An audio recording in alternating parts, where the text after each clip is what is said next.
शतरंज के खिलाड़ी जो ऑथर हैं, जो लेखक हैं, मुंशी प्रेमचंद है। शतरंज के खिलाड़ी कहानी के पात्रों के नाम लिखिए, मतलब कहानी में कितने पात्र रहे हैं। तो शतरंज के खिलाड़ी के मुख्य पात्र जो हैं वो है मिर्ज़ा सज्जाद और मीर रोशन अली। ठीक है, मिर्ज़ा सज्जाद और मीर रोशन अली। और गौण जो पात्र हैं, गौण पात्र जो मतलब और होते हैं, मिर्ज़ा की बेगम साहिबा और मीर साहब की बेगम और हरिया नौकर और अन्य नौकर, बादशाही फौज का अफसर, इन सब से मिलकर बना हुआ है अपना शतरंज के खिलाड़ी की कहानी, जो कि मुंशी प्रेमचंद ने लिखी है। नंबर दूसरे पे प्रश्न आता है, शतरंज के खिलाड़ी कहानी का उद्देश्य लिखिए। तो कहानी का उद्देश्य ये है, कहानी का नाम है शतरंज के खिलाड़ी। शतरंज के खेल में बहुत बुद्धि लगानी पड़ती है। जैसा कि आप जानते हैं, शतरंज खेल इतना आसान तो नहीं है, बहुत ही बुद्धिमान लोग खेलते हैं। तो इसमें कहानी में रुचि है, पढ़ना ध्यान से सुनना। जिस प्रकार युद्ध के मैदान में बचाव और आक्रमण का महत्व होता है, वैसे ही शतरंज के खेल में भी होता है। क्या? जिस प्रकार युद्ध के मैदान में बचाव और आक्रमण का महत्व होता है, वैसे ही शतरंज के खेल में भी होता है। प्रेमचंद ने इस कहानी के माध्यम से भारतवर्ष के पराधीन होने के कारणों को उजागर करते हुए यह संदेश दिया है कि मिर्ज़ा और मीर जैसे लोग यदि अपना दिमाग देश को बचाने में लगाते तो अंग्रेज़ों की गुलामी से भारतवर्ष को बचाया जा सकता था।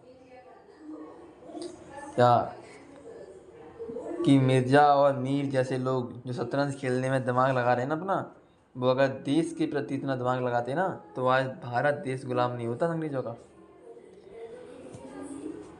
स्वाधीनता आंदोलन के समय की अनेक रचनाओं में इतिहास के सबक लेने की बात कही जा रही थी। स्वाधीनता आंदोलन का समय चल रहा था, जो इतिहास से सबक लेने की बात कही जा रही थी। प्रेमचंद ने इस कहानी में भी स्वाधीनता आंदोलन में लगे नेताओं और उनके पीछे चलने वाली जनताओं, प्रेमचंद ने इस कहानी में भी यही कहा है कि स्वाधीनता आंदोलन के लगे नेताओं और उनके पीछे चलने वाली जनताओं को यह सीख दी है कि स्वाधीनता के हित में हमें अपने आराम तथा विलास को त्याग देना चाहिए। फिर कि हमें अपने आराम और विलास को त्याग देना चाहिए और अपनी जिम्मेदारियों को निभाना चाहिए। लेकिन शतरंज के खिलाड़ी के दोनों खिलाड़ी जो देश के समाज के उपेक्षा करके शतरंज के खेल में ही डूबे रहते हैं, मतलब कि उन्हें कुछ करना लेना देना ही नहीं है कि क्या हो रहा है देश में, वो अपने में मशगूल है, मतलब कि मस्त है। वे अपनी बुरी आदतों से पक्ष में कहते हैं कि शतरंज खेलने से बुद्धि बढ़ती है, लेकिन उनकी बुद्धि का कोई सामाजिक उपयोग नहीं है और ना हमें इस कहानी में दिखाया है।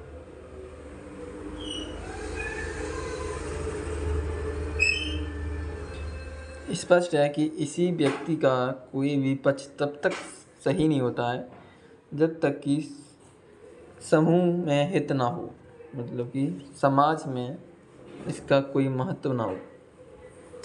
तो जो कहानी है शतरंज के खिलाड़ी, मीर और मिर्ज़ा, ये सब अपने आप में महत्वपूर्ण नहीं, बल्कि इनके माध्यम से कही गई बात महत्वपूर्ण है। मीर और मिर्ज़ा महत्वपूर्ण नहीं, इनके माध्यम से कही गई बात महत्वपूर्ण है। ये जो प्रेमचंद का उद्देश्य रहा है, प्रेमचंद देश को गुलामी से मुक्त देखना चाहते थे, इसलिए उन्होंने गुलाम बनाने वाली स्थितियों का, मतलब कि जो गुलामी की जाने वाली जो स्थिति हैं, ठीक है, उनको उसने पाठकों में चित्रण करके संक्षिप्त किया है, मतलब दर्शाया है। इसके साथ साथ यह भी बताया है कि मानसिक प्रवृत्तियां का भी संक्रमण होता है, मतलब कि दिमाग से भी, अर्थात एक वर्ग की बुरी आदतें दूसरे वर्ग तक पहुंचती हैं। कहानी में नवाब, मीर, मिर्ज़ा सब निष्क्रिय, विलासी और सुख सुविधाओं के में डूबे हैं। कौन कौन? कहानी में नवाब, मीर, मिर्ज़ा, ये सब विलासी और सुख सुविधाओं में डूबे हुए हैं, आराम फरमा रहे हैं, कोई कमी नहीं है। क्या बात है! ये संघर्ष करने से बचते हैं। इन बातों का असर जनता पर भी पड़ता है। ये संघर्ष करने से बचते हैं, मतलब संघर्ष करते ही नहीं हैं, बचते हैं क्या। इन बातों पर असर जनता का पड़ता है, इसलिए समाज का प्रत्येक व्यक्ति एक दूसरे से कटा हुआ है, मन मुटाव है, बनती नहीं है, जैसे हमारी घर में नहीं बनती, इसी प्रकार से व्यक्तिगत राग रंग में डूबा है। इसका परिणाम यह होता है कि ना तो देश बचता है और ना ही व्यक्ति। नवाबंदी हो गए हैं और मीर और मिर्जा व्यक्तिगत झूठी शान के कारण एक दूसरे की हत्या कर देते हैं। नवाबंदी हो गई हैं और मीर और मिर्जा व्यक्तिगत झूठी शान के कारण यह एक दूसरे की हत्या कर देते हैं। बचते हैं खंडर, टूटी दीवारें, धूल धूसरित मीनारें, ये सब मिलकर मिर्जा और मीर पर रोते हैं। शतरंज के खिलाड़ी कहानी के किस पात्र का परिचय दीजिए। प्रश्न नंबर 3 है, शतरंज के खिलाड़ी कहानी के किसी एक पात्र का परिचय दीजिए। तो शतरंज के खिलाड़ी कहानी जो मुंशी प्रेमचंद जी की लिखी हुई है, उनकी महत्वपूर्ण कहानियों में से एक है ये। प्रस्तुत कहानी का संपूर्ण कथानक मुख्य दो पात्रों में मिर्जा सज्जाद और मीर रोशन अली इर्द गिर्द घूमता है। यहाँ मिर्जा सज्जाद का परिचय प्रस्तुत है। मिर्जा सज्जाद शतरंज खेल के कुशल खिलाड़ी हैं। वे लखनऊ की किसी मोरूसी जागीर के जागीरदार हैं। जो मिर्जा सज्जाद हैं वो लखनऊ की किसी मोरूसी जागीर के जागीरदार हैं। सुबह से शाम तक अपने अजीज मित्र मीर रोशन अली के साथ शतरंज खेलना ही उनका काम है। मिर्जा सज्जाद के घर में कोई बड़ा बूढ़ा ना था, केवल उनकी बेगम साहिबा थी। मिर्जा सज्जाद की बेगम अपनी पति मिर्जा को शतरंज के खेल में हर रोज़ व्यस्त रहने के कारण अवसर खोजा करती थी कि कब उन्हें डांटे, यानी लताड़ती रहती थी, यानी उन्हें डांटने का मौका ढूंढती रहती थी। लेकिन मिर्जा पर इसका कोई प्रभाव न पड़ता। वे अपनी सफाई देने के लिए सारा इल्ज़ाम मीर साहब को दे देते। कहते हैं मीर साहब बैठा लेते हैं, मानते ही नहीं हैं, और एक बराबर के हैं तो मना कैसे कर सकते हैं उनको। तो सारा इल्ज़ाम मीर साहब पर डाल देते हैं वो। जो मिर्जा अंग्रेज़ बादशाह के फौज के अफसरों से डरते थे। उन्हें डर था कि उन्हें मोर्चे पर न जाना पड़े और वे बेमौत मारे जाएं। क्या डर था? कहीं उन्हें मोर्चे पर न जाना पड़ जाए और बेमौत न मारे जाएं।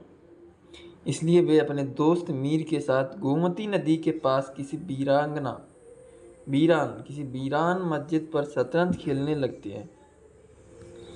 गोमती नदी के पास किसी वीरान मस्जिद पर शतरंज खेलने लगते हैं। इस वीरान मस्जिद को शायद लखनऊ के नवाब असफदउल्ला ने बनवाया था।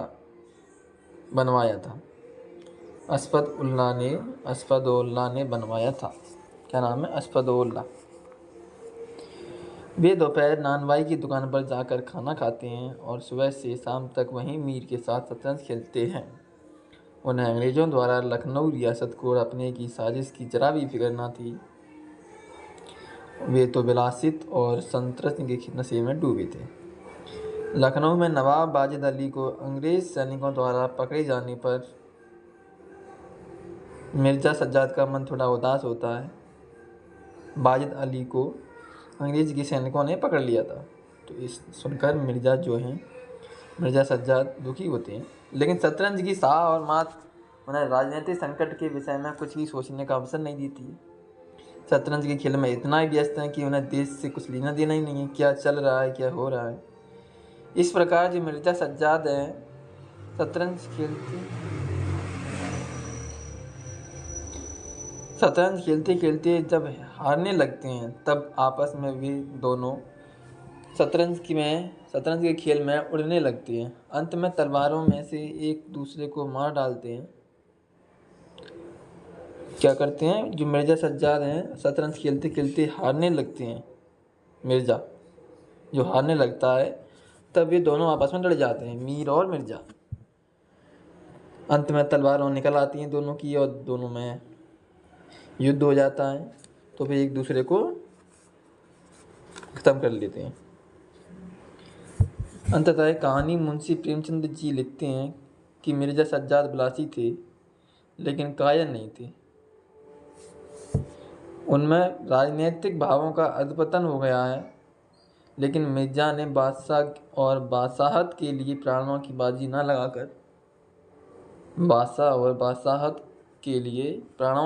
लगाकर शतरंज के वजीर की रक्षा में अपने मित्र प्राण ले लिए और प्राण दे दिए। मित्र के प्राण ले लिए और खुद के प्राण भी दे दिए शतरंज के खेल में। देश के बारे में कुछ ना सोचना। ये है यार मिर्जा और मीर की कहानी, जो तुलसी प्रेमचंद जी के द्वारा लिखी गई है। इसमें आगे का प्रश्न है, प्रेमचंद का जीवन परिचय विस्तार में लिखिए। तो उनका जीवन वृत्त है जो हिंदी के कथा सम्राट मुंशी प्रेमचंद जी का जन्म 31 जुलाई 1880 को वाराणसी जिले के लमही गांव में हुआ। कब हुआ जन्म? 31 जुलाई 1880 और गांव का नाम लमही और जिला वाराणसी, गांव का नाम लमही। और किस परिवार में? कायस्थ परिवार में हुआ था। कायस्थ परिवार में हुआ था प्रेमचंद जी का जन्म। इनका वास्तविक नाम गणपत राय श्रीवास्तव था। वास्तविक नाम क्या है? गणपत राय श्रीवास्तव। धनपत राय श्रीवास्तव। इनकी माता आनंद देवी, माता का नाम आनंद देवी और कुशल गृहिणी, जबकि पिता मुंशी अजायब राय डाक मुंशी तथा खेतियार किसान थे। अजायब राय, माता कुशल गृहिणी और पिता मुंशी अजायब राय। पिता का नाम मुंशी अजायब राय। मुंशी प्रेमचंद के पिता का नाम मुंशी अजायब राय और माता का नाम आनंद देवी। उनका खुद का वास्तविक नाम गणपत राय। मुंशी तथा खेतियार किसान थे। 7 वर्ष की आयु में आपकी माता का तथा 14 वर्ष की आयु में पिता का स्वर्गवास हो गया। मतलब दोनों गुजर गए। 7 वर्ष की आयु में माता और 14 वर्ष की आयु में पिता। इसलिए आपका जो प्रारंभिक जीवन अत्यंत संघर्षमय हो गया है, मतलब कठिन हो गया था। किंतु आपने साधनहीन होकर अपनी कुशाग्र बुद्धि एवं परिश्रम से अपना अध्ययन जारी रखा। अध्ययन व अध्यापन आपकी प्रारंभिक शिक्षा उर्दू एवं फारसी में हुई है और आपको बचपन से ही पढ़ने का शौक़ था, बड़ा ही शौक़ था। यही कारण है कि 13 वर्ष की उम्र में आपने तिल्लिस्म ए होशरुबा पढ़ लिया था। 13 वर्ष की उम्र में ही आपने तिल्लिस्म ए होशरुबा पढ़ लिया था। सन 1898 में जो सन 1898 में आपने मैट्रिक कक्षा 8वीं की, मैट्रिक कहते हैं कक्षा 8वीं की, तब कहते थे, अच्छा 8वीं की परीक्षा उत्तीर्ण कर ली थी। इसके बाद वे एक विद्यालय में शिक्षक पद पर नियुक्त हो गए थे, किसी विद्यालय में टीचर के रूप में, ठीक है, बच्चों को पढ़ाने के लिए नियुक्त हो गए थे। नौकरी के साथ साथ उन्होंने अपना अध्ययन बंद नहीं किया, अपितु आपने विद्या अध्ययन करते हुए सन 1910 में अंग्रेजी, दर्शन, फारसी और इतिहास विषय के साथ इंटर यानी कि 12वीं की परीक्षा उत्तीर्ण की। कि वो अंग्रेजी और दर्शन और फारसी और इतिहास के सब्जेक्ट के साथ उन्होंने 12वीं पास की है 1910 में। तो अगर ये पॉइंट पूछते हैं कि 12वीं पास उनकी कब हुई, तो 1910। और मैट्रिक पास कब? 1898 यानी कि 1898। और 13 वर्ष की उम्र में उन्होंने तिल्लिस्म में होशरुबा पढ़ लिया था। और जो 7 वर्ष के थे तब तो उनकी माता का देहांत और 14 वर्ष की उम्र में उनकी पिता का देहांत। और जो उनका जन्म है 1880 में हुआ, ठीक है, याद रखना ये सब चीज़। तो वैवाहिक जीवन क्या कहता है उनका? तो मुंशी प्रेमचंद का पहला विवाह 15 वर्ष की उम्र में हुआ था, जो कि सफल नहीं रहा। पहला विवाह 15 वर्ष की उम्र में हुआ, जो कि सफल नहीं रहा। वे आर्य समाज से प्रभावित होने के कारण हमेशा विधवा विवाह का समर्थन करते थे। वे आर्य समाज से थे और परिवार का नाम कायस्थ। आर्य समाज से थी नहीं, आर्य समाज से प्रभावित होने के कारण उनका परिवार तो कायस्थ था, वे आर्य समाज से प्रभावित थी कि विधवा विवाह का समर्थन करना है। अतः आपने अपने विचारों के अनुरूप सन 1906 में बाल विधवा शिवरानी से दूसरा विवाह कर लिया। 1906 में उन्होंने दूसरा विवाह किया, किसी बाल विधवा शिवरानी से दूसरा विवाह कर लिया। बाल विधवा शिवरानी से दूसरा विवाह कर लिया। आपके 2 पुत्र श्रीपत राय और अमृत राय, पहले पुत्र का नाम श्रीपत राय और दूसरे पुत्र का नाम अमृत राय तथा एक पुत्री जो कमला देवी है, पुत्री का नाम कमला देवी। मुंशी प्रेमचंद जी के 33 वर्षों का अनवरत रूप से अपने रचनात्मक जीवन में हिंदी साहित्य की सेवा की। मतलब उन्होंने 33 वर्षों तक हिंदी साहित्य में अपना जीवन व्यतीत किया। उन्होंने 8 अक्टूबर सन 1936 को शरीर त्याग दिया। मतलब कि उनकी मृत्यु तारीख 8 अक्टूबर सन 1936 है, क्योंकि उनकी देहांत हो गया। तो 31 जुलाई 1880 जन्म दिवस और मृत्यु दिवस है 8 अक्टूबर 1936। कृत्यु यानी कि मुंशी प्रेमचंद ने कथा साहित्य का लेखन नवाब राय के नाम से उर्दू भाषा में प्रारंभ किया। जो मुंशी प्रेमचंद ने कथा साहित्य का लेखन लिखा था वह नवाब राय के नाम से उर्दू भाषा में लिखा था। उनकी पहली पुस्तक सोजे वतन, ठीक है, पहली पुस्तक का नाम सोजे वतन और देशभक्ति की 5 कहानियों का संग्रह है। इसकी 700 प्रतियां अंग्रेज शासकों द्वारा जब्त कर ली गई थीं। 700 जो प्रतियां थीं यानी लिखी हुई उनकी कहानियां थीं, अंग्रेजों द्वारा जला दी गई थी, जब्त करके जला दी गई थी। आपने 15 उपन्यास, 300 से अधिक कहानियाँ, 5 नाटक और 10 अनुदित पुस्तकें और 7 बाल पुस्तकों की रचना की। आपकी कहानियाँ मानसरोवर के 8 भागों की संकलित हैं। इनमें पंच परमेश्वर, बूढ़ी काकी, बड़े घर की बेटी, सुजान भगत, पूरस की रात, ईदगाह, मुफ्त का यश, गुल्ली डंडा, शतरंज के खिलाड़ी और कफन मुख्य है। इसी प्रकार सेवा सदन, प्रेमाश्रय, रंगभूमि, कायाकल्प, निर्मला, गबन, कर्मभूमि और गोदान मुख्य उपन्यास हैं। उपन्यास के क्षेत्र में आपको योगदान से प्रभावित होकर बंगाल के सुप्रसिद्ध उपन्यासकार शरत चंद्र चट्टोपाध्याय ने आपको उपन्यास सम्राट कहकर संबोधित किया था। इसके अतिरिक्त आपने जागरण, हंस आदि पर पत्र पत्रिकाओं का संपादन कार्य भी किया। साहित्य वैशिष्ट, मुंशी प्रेमचंद जी का साहित्य वैशिष्ट है कि आपने जिस गांव और शहर के परिवेश को देखा और स्वयं उसे जिया, उसी की अभिव्यक्ति आपने अपनी रचनाओं में की है। यही कारण है आपका संपूर्ण लेखन आदर्शों से भरा है और यथार्थ का जीता जागता चित्रण है। आपकी रचनाओं के मूल विषय किसानों और मजदूरों की दयनीय स्थिति, वंचितों का शोषण, समाज में स्त्री की दुर्दशा और स्वाधीनता आंदोलन आदि है। भाषा शैली क्या कहती है कि मुंशी प्रेमचंद जी ने सर्वप्रथम उर्दू भाषा में लिखना आरंभ किया। ठीक है, सबसे पहले उन्होंने क्या लिखा था जो उर्दू भाषा में लिखा था?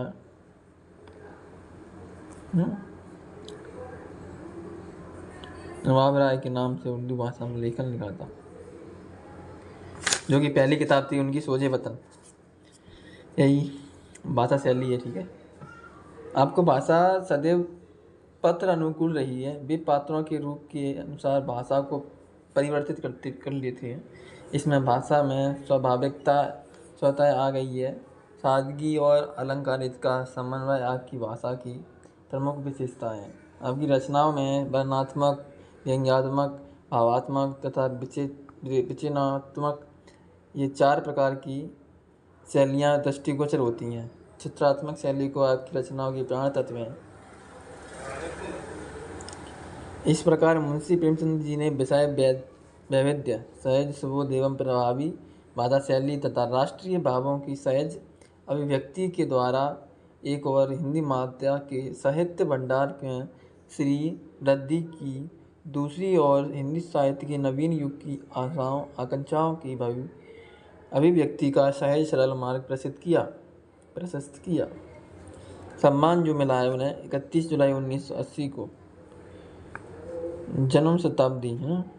मुंशी प्रेमचंद की जन्म शताब्दी 1980 31 जुलाई 1980 भारत शासन के भारतीय डाक तार विभाग द्वारा 30 पैसे मूल्य तक का डाक टिकट जारी किया गया।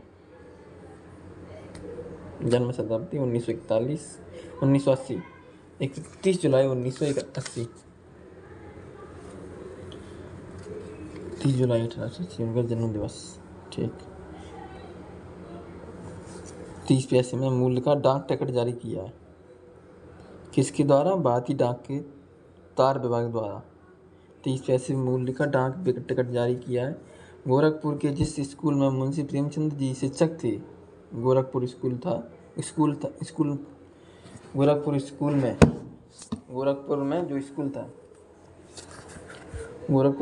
था, वहाँ उन्होंने शिक्षक के रूप में वो भर्ती थे। वहाँ प्रेमचंद साहित्य संस्थान की स्थापना की गई है तथा उनकी एक प्रतिमा भी स्थापित की गई है। मुंशी प्रेमचंद जी की 125वीं जयंती पर शासन की ओर से उनकी जन्मभूमि लमही गांव में प्रेमचंद स्मारक तथा शोध अध्ययन केंद्र संस्थान की स्थापना की गई है। सारांशत हम कह सकते हैं कि मुंशी प्रेमचंद जी ने जिन मानवीय मूल्यों के लिए अपनी कहानियों एवं उपन्यासों से पात्रों को संयोजित किया, वे सभी पात्र यथार्थ जीवन के पात्र हैं और सहृदय पाठक को अभिभूत करने में पूर्ण समर्थ रहे हैं। मुंशी प्रेमचंद जी को अपनी रचनाओं के माध्यम से मानव मात्र के अंदर आदर्श की स्थापना करना चाहते थे। आपको रचना वैशिष्ट के आधार पर हम कह सकते हैं कि वे अपने उद्देश्य में पूर्ण रूप से सफल हुए। शतरंज की खिलाड़ी का कहानी का सारांश अपने शब्दों में स्पष्ट कीजिए। तो मैं सुना रहा हूँ, कुछ ध्यान से सुनना, बस ऑब्जेक्टिव टाइम में आने हैं क्वेश्चन। लेकिन क्या है, क्वेश्चन जो अपन को थोड़े बहुत पढ़े रहते हैं तो ये रहता है कि वो कहीं से भी पूछ सकते हैं, उल्टा सीधा बनाकर कोई से भी पूछ ले, हमें कोई दिक्कत नहीं होगी, हमने पढ़ा है पूरा। तो हमें सारांश लिखना है कि अपनी शब्दों में शतरंज के खिलाड़ी का सारांश। एक लखनऊ विलासित के रंग में डूबी पृष्ठभूमि पर लिखी गई कहानी है। वाजिद अली शाह का राज था, जो स्वयं राजकाज में काम और विलासित के रंग में डूबा रहता था। जहाँ देखो ना वहाँ नाच गाने की मजलिसें सजती रहती थी। जहाँ देखो वहाँ नाच गाने की मजलिसें सजती रहती हैं। मिर्ज़ा सज्जाद अली और मीर रोशन अली अपना अधिकांश समय शतरंज खेल कर बिताते थे। वे दोनों के पास मौरूसी जागीरें होने से जीविका की कोई चिंता उन्हें नहीं थी। प्रातःकाल दोनों मित्र नाश्ता करके बिसात बिछाकर बैठे जाते, मुहावरे सजाते और लड़ाइयाँ के दाव पेच लगाते। फिर पता न चलता कि कब दोपहर हुई, कब तीसरा पहर, कब शाम। उनके एक शौक से दोनों के परिवार वाले नाराज रहते थे, पर इन्हें किसी भी बात की कोई चिंता नहीं थी। राज्य में हाहाकार मचा हुआ था, प्रजा दिन व दहाड़े लूटी जा रही थी। अंग्रेजी कंपनी का अगर दिन भर बढ़ता जा रहा था। रेजिडेंट बार बार चेतावनी देता था, पर यहाँ किसी के कानों पर जूं तक नहीं रेंगती। एक दिन एक घुड़सवार मीर साहब के घर आया। उसने मीर साहब के विषय में पूछा। चूँकि पहले से नौकरों को हिदायत थी और उसी के मुताबिक नौकर ने कह दिया था कि मीर साहब घर पर नहीं है। मतलब कि मीर साहब ने कह रखा था कि अंग्रेजी घोड़े पर जो कोई भी सैनिक आए उनसे यही कहना है कि मीर साहब घर पर नहीं है, क्योंकि उन्हें डर था कि मोर्चे पर न जाना पड़ जाए, ठीक है, और बेमौत न मारे जाएं, इसलिए वह कहीं नहीं जाते। अब वे घर की बजाय शहर से दूर वीराने में एक मस्जिद में शतरंज जमा कर बैठते। इधर देश की राजनीति दशा खराब हो रही थी। अंग्रेज फौजें लखनऊ की ओर बढ़ रही थी। सारे शहर में हलचल मची हुई थी। लोग बाल बच्चों को लेकर देहातों की ओर भाग रहे थे, पर इन दोनों खिलाड़ियों को इसकी कोई चिंता नहीं थी। खिलाड़ियों को कोई चिंता नहीं थी।